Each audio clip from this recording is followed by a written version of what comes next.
Nahinto siya ng 2 buwan pero bumalik ulit. At nawala yung savings ko na nasa 14K yun. At inamin niya na kinuha niya para makabawi sa sugal. Pati yung ATM ko kinuha niya na rin sa wallet ko. Hanggang sa nagchat na rin sa akin ng mama niya na nawawalan din sila ng pera.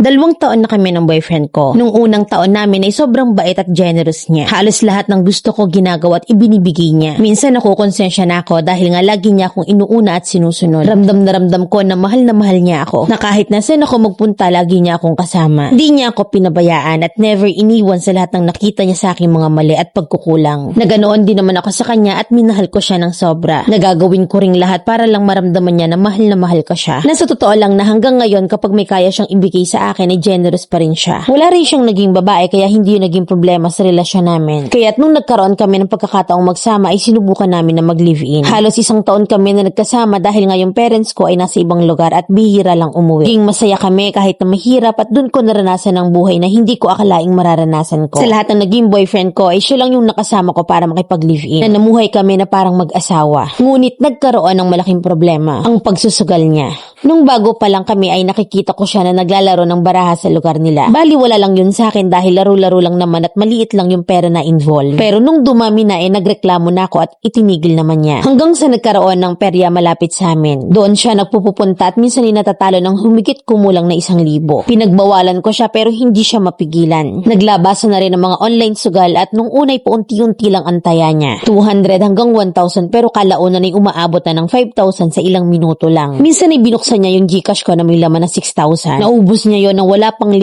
minuto at nagalit talaga ako. At nangako naman siya na ibabalik niya yon. Nakipaghiwalay ako noon pero hindi siya nagpatinag dahil ayaw niyang makipaghiwalay. Ngako siya noon natitigil na sa pagsusugal at naniwala naman ako dahil binalik niya naman ang kinuha niya sa akin. Huminto siya ng 2 buwan pero bumalik rin. Hanggang sa napansin ko na nawala yung savings ko na siguro nasa 14,000 yon. At inamin niya na kinuha niya para makabawi sa sugal at ibabalik na lang. Na pati yung ATM ko kinuha niya sa wallet ko na buti na lang ipinalitan ko ng password. Dahil dun ko kasi nilagay lahat ng pera ko. Hanggang sa nagchat na rin sa akin ng mama niya na nawawalan daw sila ng pera at nangungutang sa kanya na pambayad sa motor. Sobrang stress ko noon at hindi ko alam yung gagawin ko. Nakipaghiwalay ako noon pero tinatakot niya ako na magpapakamatay siya dahil alam niyang malambot ang puso ko. Sa ngayon ay nasa ibang lugar siya at umuwi lang dito kapag day off niya. Dinidelete niya rin ang Gcash kapag nagkikita kami dahil nandun lahat ang history ng mga sugal niya. Inamin niya sa akin na nagsusugal pa rin siya hanggang ngayon. Na kapag nag-aaway kami natatalo siya ng 500. Alam ko sa sarili ko na mas malaki pa doon. Magjowa pa lang kami pero nahihirapan na ako sa kanya. Lalo ngayon na madalas na yung pagsisinungaling niya sa akin. Mami Len, kailangan ko po ng advice para sa kanya. Mami Len, nagmahal lang ako. Letter sender, Bea ng Zambales.